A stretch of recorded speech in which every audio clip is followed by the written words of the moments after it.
Mae'r rhan fwyaf ohonom yn ailgylchu'r gwastraff organig a gasglwm o'n gerddi. A'r enw ar y deunydd hwn yw gwastraff o'r ardd. Pan fyddwn yn ailgylchu ein gwastraff o'r ardd, gellir ei droi'n gompost a gall cartrefi ffermwyr a thyfwyr ei ddefnyddio i gynhyrchu bwyd yn lle defnyddio gwrteithiau mawn neu artiffisial. O wneud hyn, rydym yn lleihau ein hallariadau carbon sy'n helpu i atal newid hinsawdd ac yn lleihau ein dibyniaeth ar gompost mawn, sy'n creu carbon dioxide pan gaiff ei deunu mewn caeau neu erddi ac mae'n ychwanegu at lefelau nwyon tŷ gwydr ac yn niweidiol i fywyd gwyllt lleol. Os nad ydyn ni'n ailgylchu ein gwastraff o'r ardd, caiff ei potensial ei golli am byth.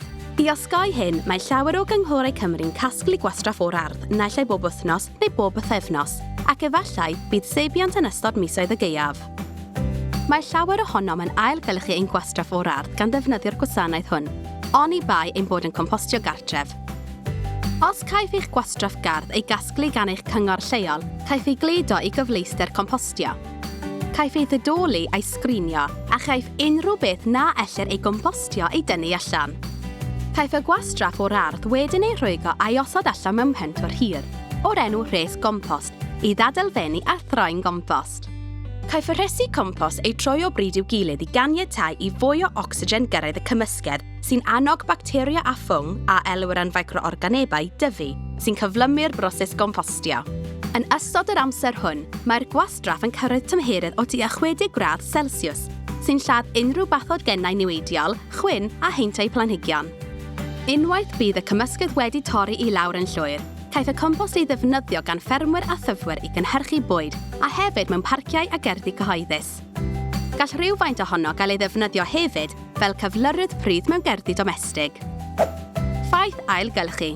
Mae corsydd mawn yn storio carbon yn fwy effeithiol na choedwig oedd.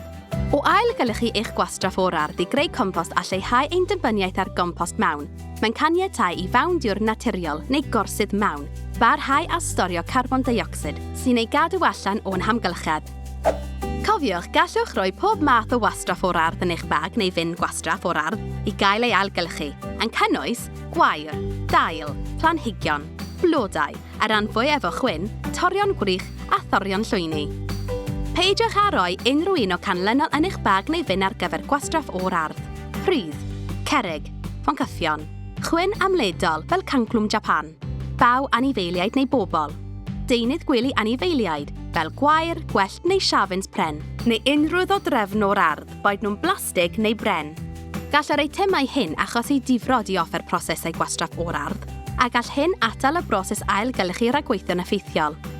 Os bydd angen i chi gael gwared ag unrhyw bridd, cerrig, boncyffion neu ddodrefn o'r ardd, ewch ar rhain i'ch canolfan ailgylchu gwastraff y cartref.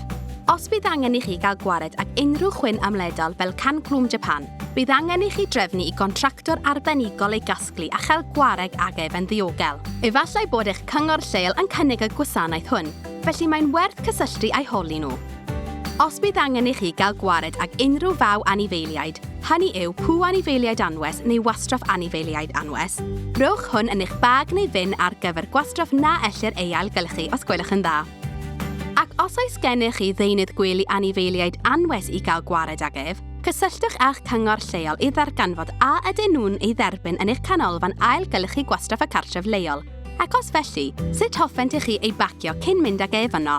Os bydd gennych angen, darganfod a yw eich cyngor lleol yn casglu eich gwastraff o'r ardd, darganfod pa bryd y dylech rhoi eich gwastraff o'r ardd allan i'w gasglu, archebu bag neu fin gwastraff o'r ardd, os caiff y rhain ei cyflenwi gan eich cyngor lleol, cofrestru i dderbyn casgliad gwastraff o'r ardd, neu i fynd a'ch gwastraff o'r ardd i gyfleuster oddi cartref fel canolfan ailgylchu gwastraff y cartref, ewch i wefan eich cyngor lleol. Diolch yn fawr am barhau i wneud y peth iawn ac am chwarae eich rhan dros yr amgylchedd drwy ailgylchu eich gwastraff o'r ardd. Am fwy o wybodaeth am yr hyn y gallwch a'r hyn na allwch ei ailgylchu yn eich ardal chi, ewch i cymruanailgylchu.org.uk neu gallwch ymweld â wefan eich cyngor lleol.